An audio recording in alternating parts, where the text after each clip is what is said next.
Oke, selamat pagi teman-teman. Pagi ini saya tadi berpikir untuk saya cerita tentang kebaikan Tuhan ya di saya punya hidup.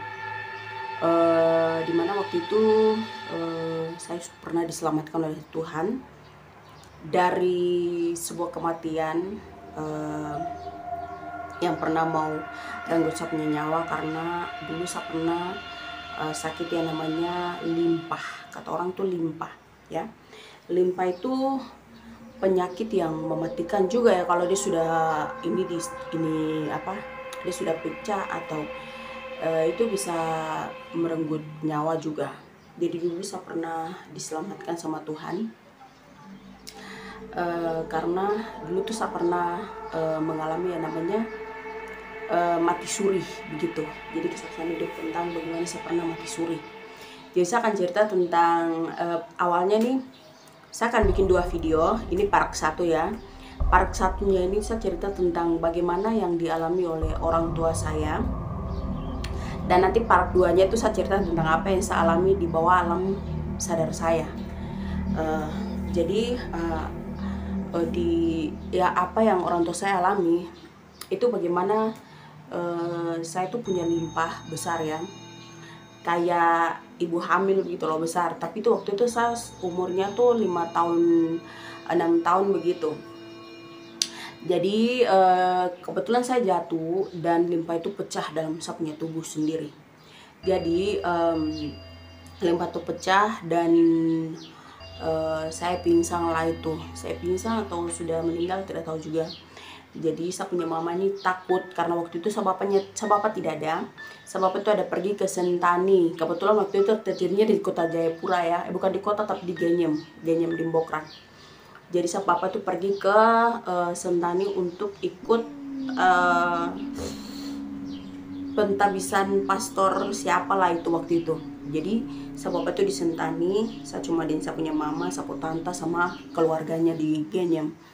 Jadi saya punya mama ini sudah takut karena saya sudah tidak memberikan respon apapun. Jadi mereka panggil Pak Ustadz yang ada di samping rumah, di samping saya punya nenek punya rumah, tante punya rumah. Mereka panggil Pak Ustadz itu. Terus Pak Ustadz itu kalau biasanya mereka berdoa tuh pasti mereka pakai lempeng itu sama bawang putih. Jadi dia taruh di sini. Saya sampai ambil ya, sempat kalau Pak Ustadz taruh di saya punya hidung itu pasti saya kayak macam begitu. Jadi 3 kali saya sempat sadar tapi pergi lagi begitu. Terus Pak Ustadz bilang, ini anak ini sudah meninggal ini begitu. Jadi sudah karena Pak Ustadz bilang begitu, saya punya mama, saya punya nenek dan bilang sudah, anak ini sudah meninggal. Jadi mereka mau kubur. Terus kebetulan di samping kita punya rumah tuh dia biasa bikin peti mayat begitu toh. Jadi sudah langsung tante sama mama ini mereka pesan peti mayat. Terus saya punya mama kasih mandi saya, kasih taruh dalam peti, dan mereka tuh mau tunggu saya punya bapak pulang dari Sentani. Saya punya mama, nenek mereka sudah kirim telegram ke Sentani pastoran itu. Terus saya punya bapak datang. Bapak tuh lihat saya dalam peti itu. Saya punya wajah tuh dia bilang itu kayak belum meninggal begitu. Jadi saya punya bapak tuh kayak tidak percaya kalau saya meninggal hari itu begitu. Jadi sudah bapak bilang sama saya punya tante dan nenek. Saya punya nenek dan saya punya mama, terus dia punya keluarga, dia punya suami, anak begitu. Bilang saya belum meninggal, jadi dia membawa ke rumah sakit. Nah kebetulan saya punya bapak tuh bawa itu pas kebetulan dia tuh sore ya, jadi langsung bawa ke puskesmas yang ada di Genyem Dimbokran dan tidak bisa turun. Jadi sudah mereka bawa ke sana, tapi dokternya yang di situ dia lagi turun bawa istrinya pergi ke Dok 2 Jayapura untuk melahirkan. Jadi sudah bapak hari malam itu tidur di situ di rumah sakit itu sama suster sama mantri yang ada di situ. Mereka tidur terus sampai besok paginya saya punya bapak mau bawa ke Dok 2 Jayapura. Jadi sudah akhirnya saya punya bapak ini bawa saya ke Dok 2 Jayapura. Dalam perjalanan itu ketemu suster doakan, terus suster bilang semoga umur panjang begitu, dan dia doakan. Terus sudah sampai di Dok 2 Jayapura. Saya bapak begitu banyak mengalami hal-hal yang biasalah ya di rumah sakit, karena saya memang sakitnya keras. Mereka pakai kas masuk di ruangan ICU, dan itu pakai oksigen dan lain sebagainya. Jadi pokoknya banyak hal yang saya bapak alami hari itu. Tapi saya bapak itu orangnya prinsip dan dia tidak bisa kasih suntik sembarang. Dan ada kejadian-kejadian juga di teman-teman yang lain waktu itu masih umur 6 tahun 5 tahun ya. Jadi saya punya bapak benar-benar jaga, cuma mau isi darah saja dia harus gendong saya dengan impus-impusnya pergi ke ruangan darah dan lain sebagainya. Dia tidak izinkan orang lain jaga saya. Dan itu saya paling bangga sama saya punya bapak.